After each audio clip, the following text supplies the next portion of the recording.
एक टूनी चिड़िया बहुत ही गरीब थी। उसके घर में उसके 2 बच्चों के अलावा उसके पास कोई भी नहीं था। वह दिन भर बहुत मेहनत करके अपने बच्चों के लिए खाना लेके आती थी और उसी से फिर वह खुशी खुशी रहते थे। एक दिन उसे कोई भी काम नहीं मिलता और वह फिर सोचती है, मुझे अपने बच्चों का पेट भरने के लिए कुछ तो करना पड़ेगा। इसके लिए क्या पता मुझे किसी के घर में काम ही करना पड़े। फिर वह घर जाके अपने बच्चों से बोलती है, बच्चों आज का खाना थोड़ा लेट आएगा क्योंकि मुझे कहीं काम नहीं मिला। मुझे किसी के घर जाके काम करना पड़ेगा, उसके बाद ही हम लोग खाना खाएंगे। तुम लोग घर से बाहर मत जाना, आराम से सो जाना, ठीक है? मम्मी आप इतना काम क्यों करती हो? हमें अच्छा नहीं लगता है। आप इतना काम मत किया करो, हमें बताओ, हम करके आएंगे सारा काम। नहीं बच्चों, अभी तुम बहुत छोटे हो, मुझे काम करने दो। अगर मैं काम नहीं करूँगी तो हम लोग खाना कैसे खाएंगे? इतने में टूनी चिड़िया किसी के घर जाती है। वह कौवे का घर होता है। वह उससे बोलती है, अरे कौवी मालकिन, आपके घर में कोई काम है क्या? मेरे पास आज खाने के लिए कुछ नहीं है, आप उसके बदले मुझे कुछ खाने के दाने दे देना, मैं आपका सारा काम कर दूंगी। कौवे के घर में बर्तन धोने थे तो टूनी चिड़िया उसके बर्तन धोती है और वह उसको कुछ खिचड़ी दे देती है। और टूनी चिड़िया वह खिचड़ी लेके बहुत खुश होती है और अपने घर आती है। घर पे आके वह अपने बच्चों को दाना देती है और सब खा के सो जाते हैं। अगले ही दिन वह ऐसा ही करती है और हर दिन अलग अलग घरों में जाके वह काम करती है और शाम को उसको खाने के लिए भोजन मिलता है। अब एक दिन क्या होता है कि वह चक्कर खा के गिर जाती है। इसी वजह से उसके पंखों में बहुत चोट आती है और वह उड़ भी नहीं पाती और कुछ काम भी नहीं कर पाती। इतने में उसकी बेटी आके बोलती है, मम्मी मम्मी आपको क्या हुआ? ये पंखों में इतनी चोट कैसे आई आपको? अरे बच्चे, मुझे कुछ नहीं हुआ, वह तो काम थोड़ा ज़्यादा था तो इसलिए चक्कर खा के मैं गिर गई। मम्मी आप ऐसा करिए, आराम करिए, खाने का हम देख लेंगे। नहीं नहीं, तुम लोगों को कहीं जाने की ज़रूरत नहीं है, मैं थोड़ा आराम करके चली जाऊंगी। जैसे ही टूनी चिड़िया की आँख लगती है, दोनों बच्चे अपना बाहर एक बूढ़े तोते की मदद करने चले जाते हैं। बूढ़े तोता उसे अपनी मदद के बदले कुछ अनाज के दाने देता है और दोनों बच्चे फिर घर आते हैं। उसकी मम्मी उनको ढूंढ रही होती है और मम्मी देखती है कि मेरे बच्चे काम करके वापस आए। उसकी आंखों में बहुत आंसू आ जाते हैं और वह कहती है, यह सब मेरी गलती है, मेरी वजह से तुम लोगों को काम करना पड़ा। नहीं नहीं मम्मी, ऐसी कोई बात नहीं, अब आपके बदले हमें काम करना चाहिए, आपके हमें ध्यान रखना चाहिए, पर यहाँ तो हम उल्टा ही करते हैं। अब आप आराम करो, हम रोज़ काम करके आएंगे और आपको खाना खिलाएंगे। तो यहीं पे ये कहानी ख़त्म होती है। अगली कहानी के साथ फिर मिलेंगे, तब तक के लिए। अरे यार, मेरी बीवी ने तो मुझे परेशान कर दिया है। जब देखो ये वो खिलाती ही रहती है। मैं तो पक गया हूँ इस जिंदगी से, मेरी तो लाइफ ही खराब हो गई है ऐसा लग रहा है। जहाँ जाता हूँ वहाँ सांप चलती है। अरे तुम ठीक कह रहे हो, मेरी बीवी ने भी मुझे परेशान कर रखा है। पता नहीं मेरे को भी वो क्या क्या नया नया खिलाती रहती है। मुझे तो उसने मोटा ही कर दिया है खिला खिला के। और जहाँ भी मैं जाता हूँ बोलती है, मुझे भी साथ ले चलो, मुझे भी साथ ले चलो। अरे तुम तो हो ही दोनों परेशान। मेरी तो बात सुनो, मुझे तो घर के खर्चों में इतना उलझा रखा है उसने। अजी सुनते हो करके इतना सारा पैसा ले लेती है, मेरे पास तो कुछ बचता ही नहीं। अरे तुम लोगों को याद है पहले हम कितने मजे करते थे? हर वीकेंड पे घूमने जाते थे, दारू पार्टी करते थे। हाय क्या दिन थे वो यार। अरे हाँ, तुम ठीक कह रहे हो, वह दिन तो बहुत अच्छे थे। अब न जाने क्या हो गया है। चलो एक प्लान बनाते हैं, अपनी बीवियों को थोड़ा उल्लू बनाते हैं। ऐसा करते हैं, कल हम सब रात को नदी के किनारे पार्टी करने चलते हैं। उनको कोई खबर भी नहीं होगी। हम बोलेंगे हमें मिट्ठू महाराज ने बुलाया है और वह तो हमारी बात चुटकियों में मान जाती है।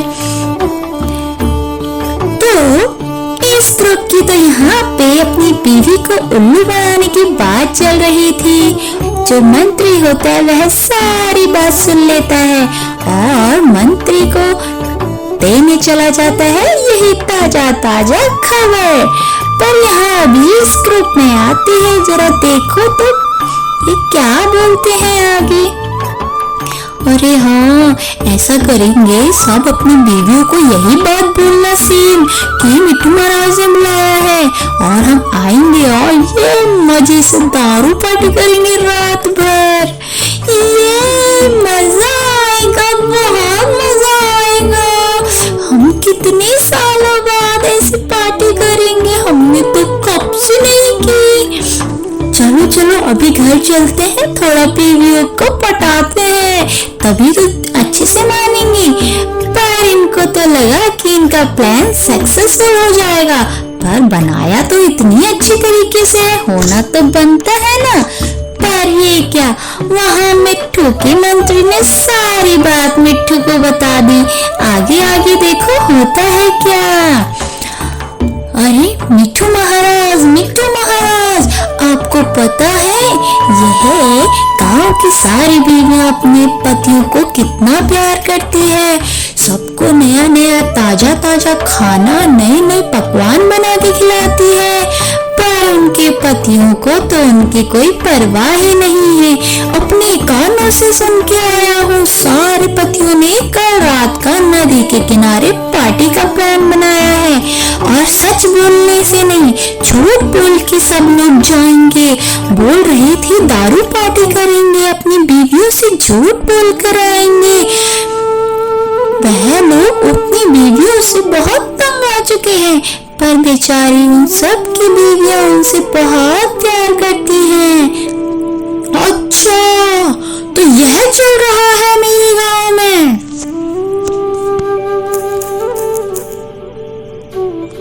इन लोगों की हिम्मत कैसे हुई यह हरकत करने की।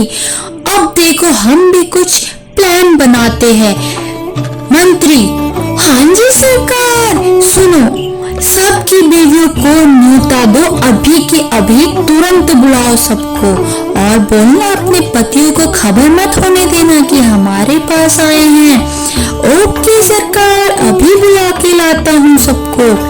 तो मिट्ठू का मंत्री सबको इनविटेशन दे देता है और सारी पत्नियां वहाँ पे आ जाती है। तो पत्नियों सुनो, तुम्हारे पति तुमसे झूठ बोलकर कल नदी के किनारे दारू पार्टी करने का प्लान बना रही है। क्या तुम सबको इस बारे में कोई भी फिक्र है? क्या महाराज, हमें तो पता भी नहीं है, ये कब हुआ, कैसे हुआ? अब जो हुआ जैसे हुआ और जो होना है उस चीज को भूल जाओ। अब हम भी एक प्लान बनाते हैं और तुम सबको उसमें रोल करना है, तभी तुम्हारे पतियों को अकल आएगी। वह तुम लोगों की बिल्कुल इज्जत नहीं करते हैं।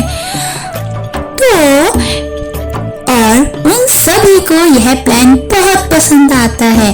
तो क्या था, अगले दिन रात को जब सारे पति पार्टी के लिए पहुंच जाते हैं नदी के किनारे, वहीं पे अब मंत्री का प्लान शुरू होता है। यहाँ पे मंत्री पहुँचता है उन सबके पास और उनसे बोलता है, अरे सुनो सुनो, तुम सब यहाँ पे पार्टी कर रहे हो, तुम्हारी बीवियों को वो चिल्ला के मार के चली गई। उसको पता चला तुम में से कोई भी अपने अपने घर पे नहीं है, तो उसने इस चीज का फायदा उठाया और सबको मार के चली गई। क्या? ये कब हुआ? ये कब हुआ? ऐसा नहीं हो सकता, मैं कैसे रहूंगा अपनी बीवी के बिना? मुझे नहीं जीना। चलो चलो उनको देखने चलो। अब देख के क्या फायदा, चलो चलो जल्दी चलो। पर तुम लोगों की कितनी बड़ी गलती से उन सब की आज जान चली गई। उसके मंत्री ने उसको इतना डरा दिया था तो सब भागी भागी अपनी पत्नियों के पास गए, पर वहाँ क्या देखा सब जमीन में मरे पड़े हुए थे। अब ये सब एक एक करके रोने लग गए थे। उठो उठो उठो, मैं तुम्हारे बिना नहीं रह सकता, उठो उठो। वही कालू कौवा भी बोलता है, कौवी उठ जाओ, कौवी मुझे माफ कर दो, मुझे नहीं जाना चाहिए था, कौवी उठ जाओ। सभी ऐसे गिड़गिड़ाते हैं और इतने में महाराज आ जाते हैं और बोलते हैं, यह सब तुम लोगों की करतूत से हुआ है। अगर तुम लोग अपनी बीवियों को इतनी रात को अकेले छोड़ के नहीं जाते तो आज ये सब जिंदा होते। अपने परिवार के साथ धोखा करके तुम लोग दारू पार्टी करने के लिए गए।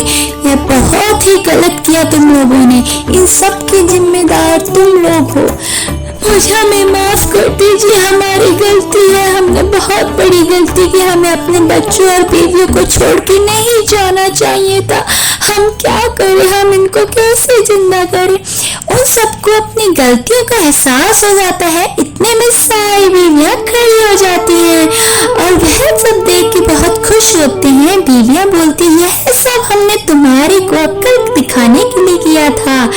और सब फिर खुशी खुशी